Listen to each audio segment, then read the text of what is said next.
আজ আমরা মূলত যে বিষয়টা আলোচনা করব সেটা হচ্ছে যে সংশোধনমূলক শিক্ষণ। ঠিক আছে, আমাদের আজকে 19 নম্বর ক্লাস। তোমরা শুনতে থাকো। গুরুত্বপূর্ণ একটি টপিক, যেটাকে আমরা ইংরেজিতে বলি রেমেডিয়াল টিচিং। সবার প্রথমে আমরা এটুকু আগে জানি যে রেমেডিয়াল টিচিং কাকে বলে। সাধারণত কোনো বিদ্যালয়ে যারা পিছিয়ে পড়া শিক্ষার্থী, তাদেরকে যখন পৃথকভাবে সাহায্য করা হয়, তারা তো কখনোই তাদেরকে আমরা সমমানের বলি না। কোনো উচ্চ মেধাবী ছাত্রছাত্রীর সঙ্গে তাদেরকে তো তুলনা করলে হয় না, তাদেরকে আলাদাভাবে দেখতে হয়। তো এই ধরনের শিক্ষার্থীদেরকে এই যে পৃথকভাবে আমরা তাদেরকে সাহায্য করি বা তাদেরকে যে শিক্ষা দিই, সেটা হচ্ছে সংশোধনমূলক শিক্ষণ। তাদেরকে আমরা, তাদের ক্ষেত্রে ওটা শিখন, কারণ তারা শিখছে ছাত্রছাত্রীদের কাছে, এবং যিনি শেখাচ্ছেন সেই শিক্ষক বা শিক্ষিকার কাছে, সেটি হচ্ছে শিক্ষণ। সেই সংশোধনমূলক শিক্ষণ কাদেরকে না, যারা পিছিয়ে পড়া ছাত্রছাত্রী, তাদেরকে আমরা কি করি না, তাদের দুর্বলতাগুলোকে চিহ্নিত করি। যারা পিছিয়ে পড়া শিক্ষার্থী, তাদের দুর্বলতাকে আমরা চিহ্নিত করি। প্রয়োজনীয় সংশোধনে সহায়তা করা, নতুন বিষয় পড়ানোর আগে সকলের মধ্যে একটা পূর্ব পাঠের জ্ঞানের সমতা আনা। ঠিক আছে, তাহলে এক কথায় যারা পিছিয়ে পড়া শিক্ষার্থী, তাদের দুর্বলতাকে চিহ্নিত করা, প্রয়োজনীয় সংশোধনে তাদের যে ভুলগুলো সেগুলোকে সংশোধন করে দিতে হবে। এবং সব থেকে বড় বিষয় হচ্ছে কোনো কিছু নতুন পড়ানোর আগে আগে পুরোনোটা একবার রিভাইজড করে দেওয়া।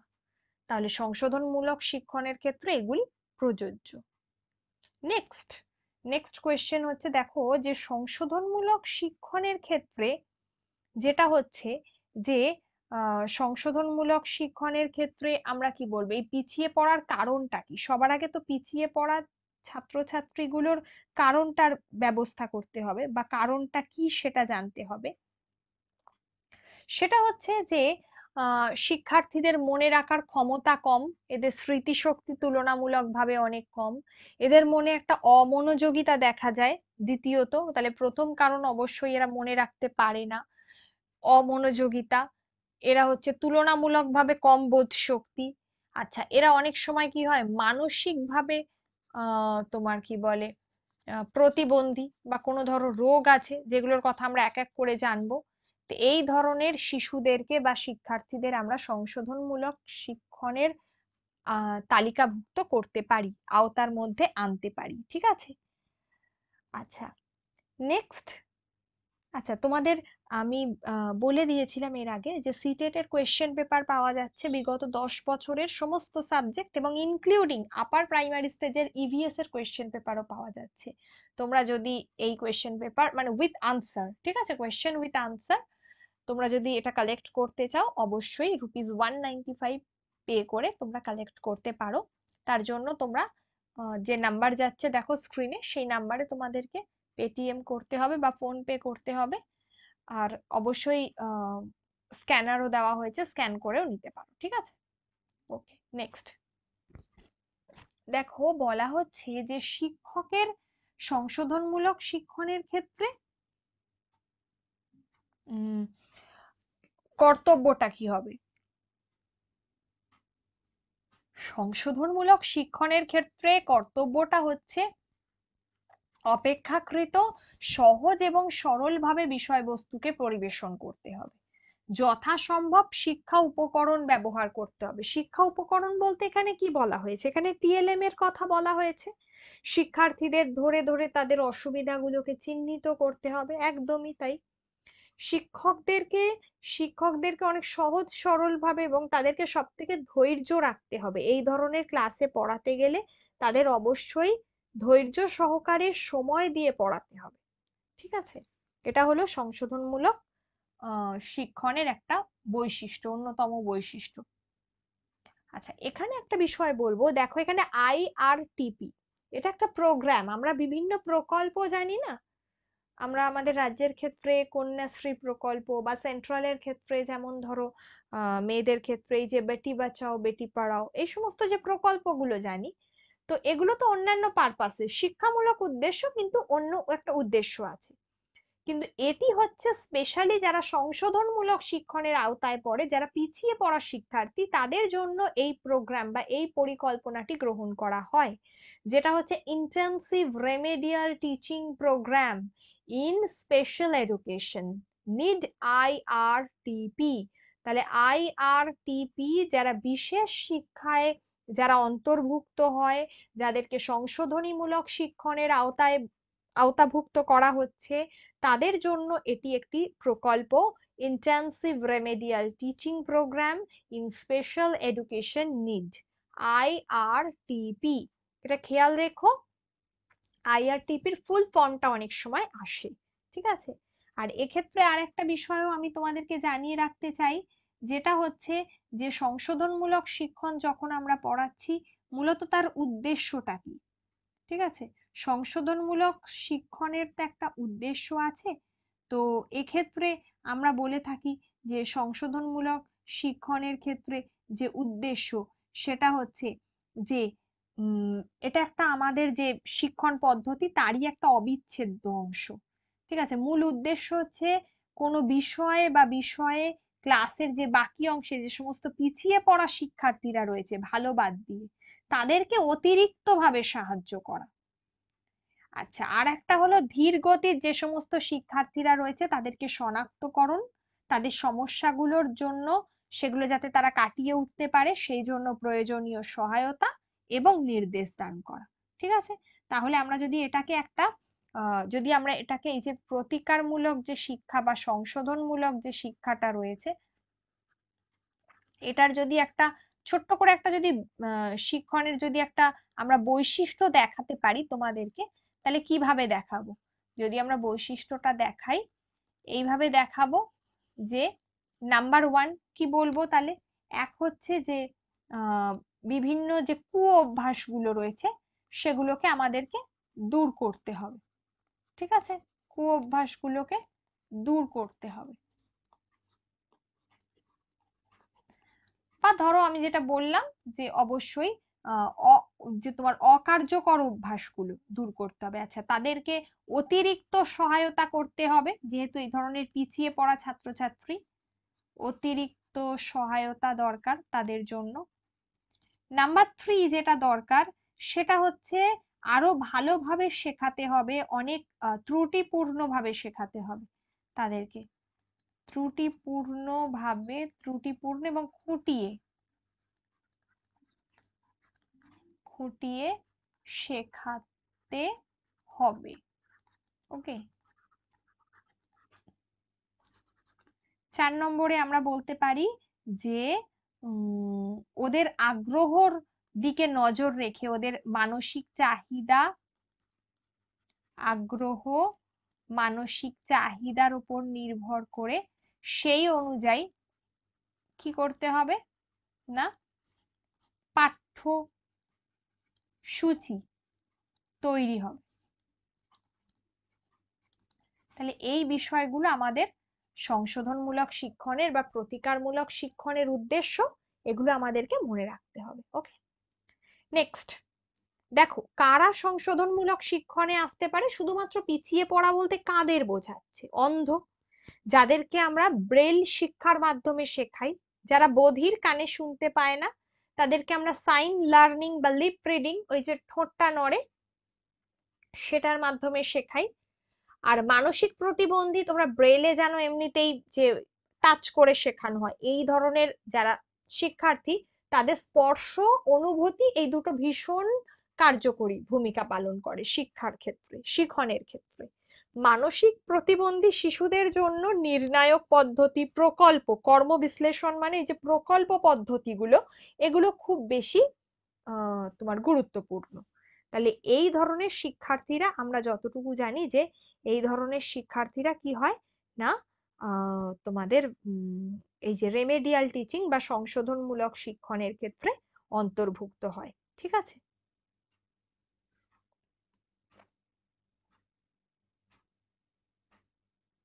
আচ্ছা, নেক্সট। আচ্ছা, যাদের জন্য প্রতিকারমূলক শিখন প্রয়োজন, এর আগেই বললাম যে যারা ধীর গতির শিক্ষার্থী, যারা মনোযোগ দিতে পারে না, যারা অমনোযোগী, যারা আহ, যেটা বললাম যে তারা মনে রাখতে পারে না পড়া, সেই যে শিক্ষার্থীরা রয়েছে তাদের জন্য কিন্তু শিক্ষণ দরকার, সংশোধনমূলক শিক্ষণ বা প্রতিকারমূলক শিক্ষণ দরকার। আর একটা বিষয় হচ্ছে সংশোধনমূলক শিক্ষণের পরিকল্পনা তুমি কিভাবে করবে। একদমই ঠিক, যে সংশোধনমূলক শিক্ষণের যে পরিকল্পনা করবে সেটা হচ্ছে যে একটা আমরা বলি কোচিং। কোচিং মিন্স কিন্তু কখনোই একটা বিষয় খেয়াল রাখতে হবে যে কোচিং মিন্স কিন্তু কখনোই সংশোধনমূলক শিক্ষণ নয়। কোচিং বিষয়টা হচ্ছে একটা পূর্ব পাঠের পুনরাবৃত্তি, একটা পূর্ব পাঠ যেটা দিয়েছো সেটার আমরা পুনরাবৃত্তি করছি, ঠিক আছে। আর সংশোধনমূলক শিক্ষণটা হলো যে সামর্থ্য লাভে সাহায্য করা, সে জানে না, সে পিছিয়ে পড়েছে, তাকে এগিয়ে নিয়ে যেতে হবে, ঠিক আছে। তো সেই ধরনের ক্যান্ডিডেটদেরকে আমরা কি করে থাকি না, সামর্থ্য লাভে সাহায্য করা। কোচিং মানে সে একদম আহ তোমার কি বলে, সে উচ্চ মেধা সম্পন্ন হতে পারে, মধ্যম মেধা সম্পন্ন হতে পারে, মূলত তাদের কোনো অসুবিধা থাকে না। কিন্তু আমরা যেটা বুঝি যে উম সংশোধনমূলক শিক্ষণ তার সামর্থ্য অনুযায়ী তাকে এগিয়ে নিয়ে যেতে হবে। তার সামর্থ্য কম, তবু তাকে এগিয়ে নিয়ে যেতে হবে, এক্ষেত্রে এটাই গুরুত্বপূর্ণ। আচ্ছা,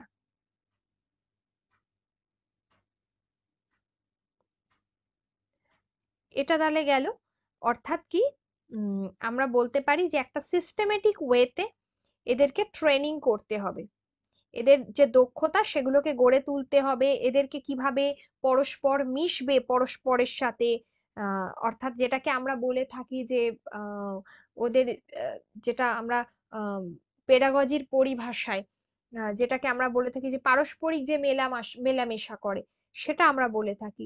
যেভাবে যোগাযোগ করবে, কিভাবে যে কোনো সমস্যার সমাধান করতে পারবে, তারপরে নিজে থেকে একটা মানে তাদের মধ্যে যে আত্মসক্রিয়তা ভিত্তিক, যেটা নিজে থেকে তারা কোনো কাজ করতে পারবে, যে কোনো সৃজনশীল কাজের সঙ্গে তাদেরকে যুক্ত রাখতে হবে, সৃজনশীল কাজকর্মের সঙ্গে, ঠিক আছে। এবং তারা কিন্তু ইনফরমেশন টেকনোলজি মানে আমাদের যতটুকু সম্ভব বর্তমানে যে বিষয়গুলো, যে গেজেট গুলো থেকে আমরা জিনিসপত্র জানতে পারি, সেগুলো তাদেরকে একটু একটু করে শেখানো হবে। এগুলো কিন্তু এখন বর্তমানে কিন্তু লক্ষ্য হয়ে দাঁড়িয়েছে সংশোধনমূলক শিক্ষণের, তারাও যাতে কোনো দিক থেকে না পিছিয়ে থাকে। বিশেষভাবে শিক্ষার্থীরা যাতে মনোযোগী হয় সেই বিষয়টা দেখবেন একজন শিক্ষক, তাদের মধ্যে আত্মবিশ্বাস গড়ে তুলবেন, তারা যাতে সঠিক সময়ে কর্ম সম্পাদন করতে পারেন, একদমই এটা খুবই গুরুত্বপূর্ণ, যে ওরাও যাতে সঠিক সময়ে কর্ম সম্পাদন করতে পারে সেদিকে কিন্তু দেখতে হবে। তার জন্যই কিন্তু এই সাইন যে পদ্ধতি, যে ধরো ব্রেল পদ্ধতি, যে আমরা যে লিপ রিডিং পদ্ধতি, এগুলো কিন্তু এদের জন্যই সম্ভব, ঠিক আছে।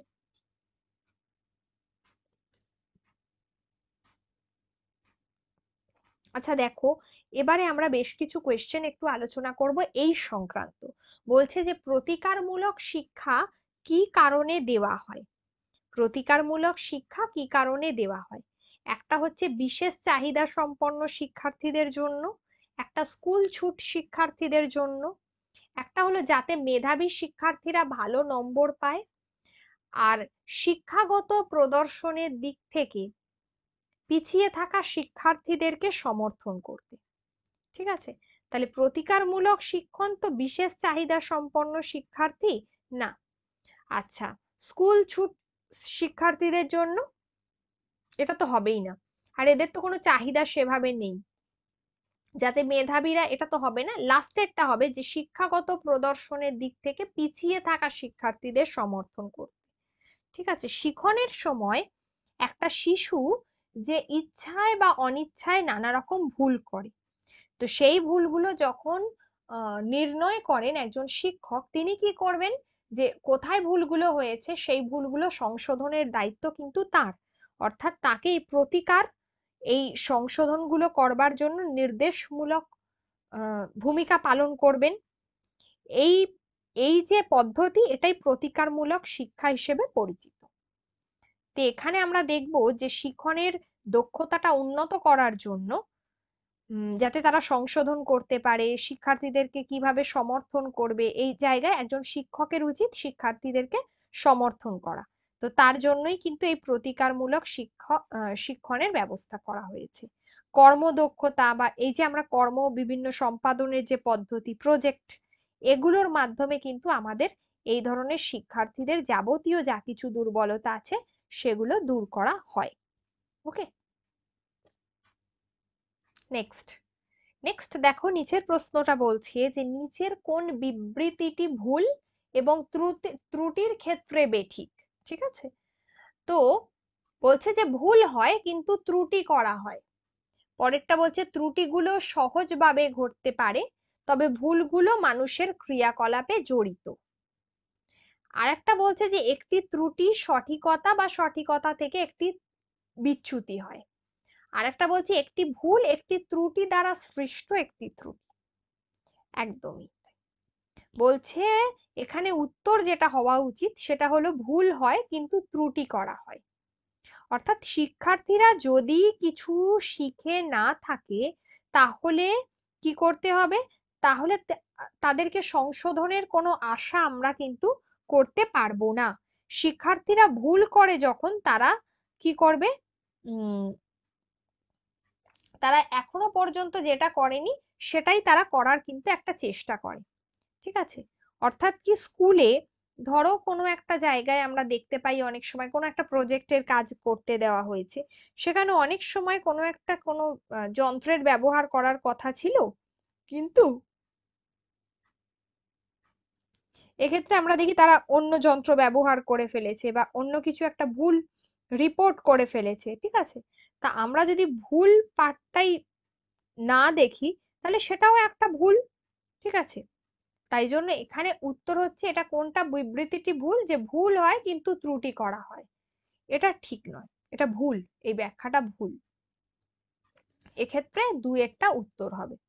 আর বাদবাকিগুলো কেন নয়, আমরা বুঝতে পারি যে ভুলগুলো মানুষের ক্রিয়াকলাপকে জড়িত করে, আর যন্ত্রের ত্রুটি হচ্ছে নির্ভুলতা। ঠিক আছে, শুদ্ধতা, এগুলো থেকে শুদ্ধতা থেকে বিচ্যুতি। একটি ভুল একটা ত্রুটি দ্বারাই সৃষ্ট হয়। ভুলটা কখন হবে, যখন ত্রুটি হবে তখনই তো একটা ভুল হবে।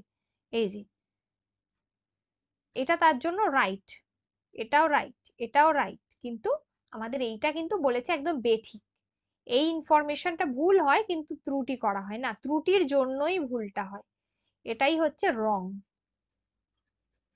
তাই এটাই উত্তর, তাহলে দুইয়ের ক্ষেত্রে এ আনসার। ওকে, প্রতিকারমূলক শিক্ষণ শেখার ফাঁক নির্ণয় এবং সমাধান।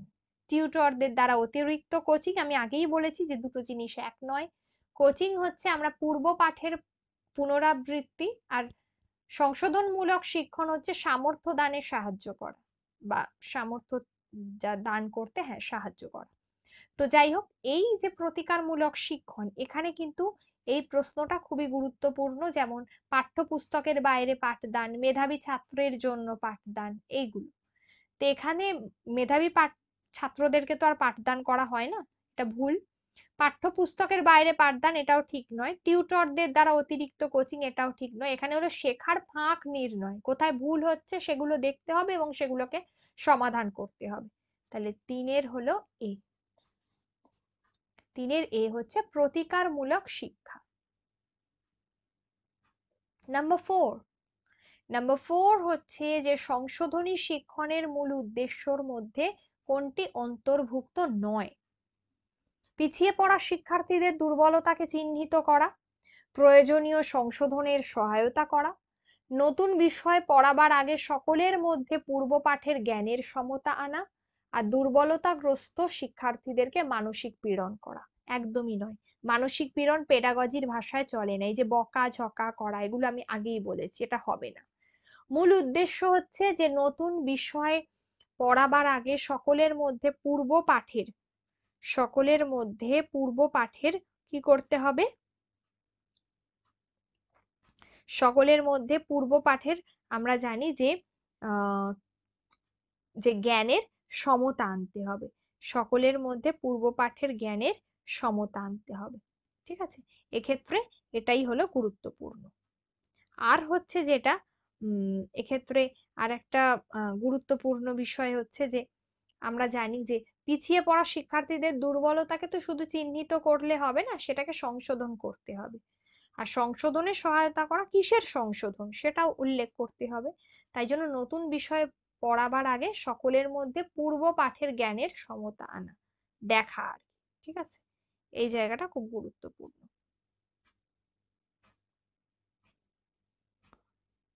আচ্ছা, মূল উদ্দেশ্য, আর একটা বিষয় আমরা বলতে পারি, এক্ষেত্রে যেহেতু বলা হয়েছে অন্তর্ভুক্ত, যেহেতু প্রধান উদ্দেশ্য এটা, তাই জন্য এক্ষেত্রে আনসারটা করো যে প্রধান উদ্দেশ্য হচ্ছে যে পিছিয়ে পড়া শিক্ষার্থীদেরকে দুর্বলতাকে চিহ্নিত করা, এটা উত্তর করো প্রথম। ঠিক আছে, কারণ এটা হলো এর পরের স্টেজ। তাই জন্য এখানে আনসার হবে এ। আনসার হচ্ছে এ। নেক্সট, লাস্ট ওয়ান কোয়েশ্চেন দেখো, বলছে যে প্রাথমিক শিক্ষার ক্ষেত্রে খুব গুরুত্বপূর্ণ, মাতৃভাষায় কেন শিক্ষা দেওয়া হবে? মাতৃভাষায় শিশুদের জন্য বোধগম্য, এটাই উত্তর একদম, কারণ আঞ্চলিক ভাষা গুরুত্ব না, আঞ্চলিক ভাষাকে গুরুত্ব দেওয়ার জন্য নয়। মাতৃভাষায় শিক্ষাদানে কম খরচ লাগে, এটা তো একদম বাজে কথা, কাটা। অভিভাবকেরা বেশিরভাগই ভাষাটা জানে, এটাও হতে পারে না। এখানে মাতৃভাষা শিশুদের জন্য সহজেই বোধগম্য। ঠিক আছে, এটা উত্তর হবে 5A আনসার হবে।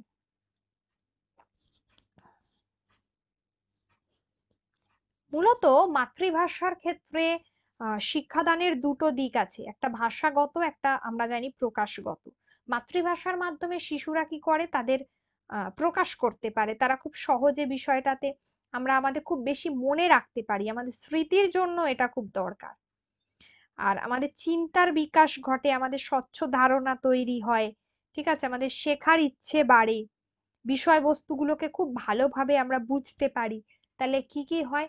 এক হলো আমাদের স্মৃতি, স্মৃতিতে বিষয়টা থাকে, কেন মাতৃভাষা দরকার, এটা যেমন 1 নম্বর। 2 হচ্ছে আমাদের চিন্তনের বিকাশ হয়,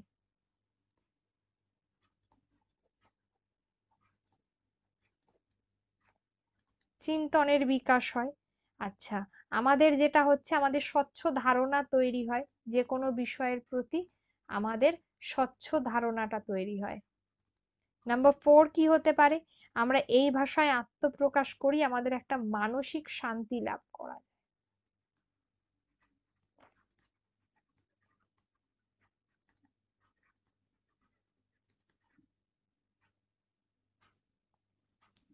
তাহলে এটা হলো মাতৃভাষা এই কারণেই শিশুদের পক্ষে খুব সহজেই বোধগম্য। ঠিক আছে, মাতৃভাষা এই কারণেই শিশুদের পক্ষে খুব সহজেই বোধগম্য। ওকে,